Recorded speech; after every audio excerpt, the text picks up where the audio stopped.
Atas nama Bapa dan Putra dan Roh Kudus, amin. Shalom Aleichem bersama Masyah.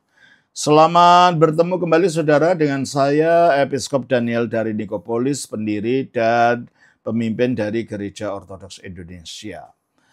Kita akan melanjutkan acara kita dengan menjawab pertanyaan-pertanyaan yang saudara-saudara kirim. Tapi sebelumnya kalau saudara belum melakukan dan saudara baru datang ke YouTube saya ini, tolong saudara untuk subscribe. Dan juga jangan lupa itu untuk klik like-nya dan untuk share kepada teman-teman saudara. Dan kalau saudara merasa terbeban untuk membantu pelayanan ini, dan saudara untuk ingin mempersembahkan persembahan, saudara bisa mengirimkannya ke akun bank saya yang ada di bawah ini. Kali ini pertanyaan berasal dari Bapak Edi Iskandar. Salam, selamat pagi Romaji, selamat siang Pak Edi. Saya lihat kisah Rasul 5:30, terjemahan bahasa Inggris. Kenapa Yesus digantung di pohon, bukan di atas salib? Coba kita baca saja kalau gitu kisah Rasul pasal 5 ayat 30. Allah, nenek moyang kita, telah membangkitkan Yesus yang kamu gantungkan pada kayu salib dan kamu bunuh. Ya, kita lihat ini dibilang kayu salib ya. Kita lihat dalam terjemahan King James bahasa Inggris. King James. The God of our fathers raised up Jesus, whom you slew and hanged on a tree. Ya, the God of our fathers, Allah dari para bapa kita, raised up Jesus, membangkitkan Yesus, whom you slew, yang engkau telah bantai, and hang on a tree, dan gantung di atas pohon. Baik, Pak Edi, dasar bahwa orang yang tergantung itu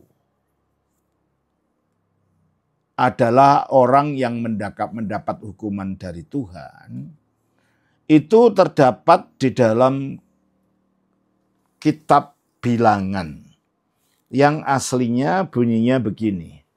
Kitab Bilangan pasal 20.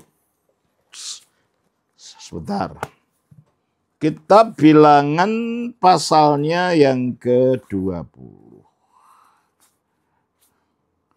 21 ayat 22 sampai 23. Kitab Ulangan bukan Bilangan, Ulangan 20. Sebentar. 21 ayat 22 dan 23. Apabila seseorang berbuat dosa yang sepadan dengan hukuman mati, lalu ia dihukum mati, kemudian kau gantung dia pada sebuah tiang, maka janganlah mayatnya dibiarkan semalam-malaman pada tiang itu. Tetapi haruslah engkau menguburkan dia pada hari itu juga. Sebab seorang yang digantung terkutuk oleh Allah. Janganlah engkau menajiskan tanah yang diberikan Tuhan Allahmu. Ya, terima kasih. Jadi di sini ada hukum bahwa seorang yang digantung pada sebuah tiang. Tiang itu terbuat dari kayu. Nah, tiangnya bisa berbentuk tonggak, bisa berbentuk kayu salib. Oleh karena itu di dalam penggunaannya dalam Alkitab kadang-kadang dikatakan kayu salib. Kadang-kadang dikatakan kayu begitu saja. Kadang-kadang dikatakan digantung di atas pohon bahkan. Karena kayu ini berasal dari pohon.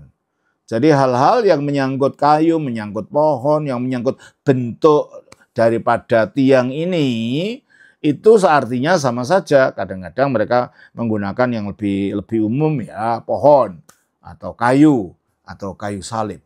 Ini tidak ada pertentangan. Ini hanya penggunaan yang umum saja, gitu ya. Jadi saya kira itu Pak Edi, apa yang dapat saya terangkan. Kiranya Tuhan memberkati. Shalom. Atas nama Bapa, Putra, Roh Kudus. Amin.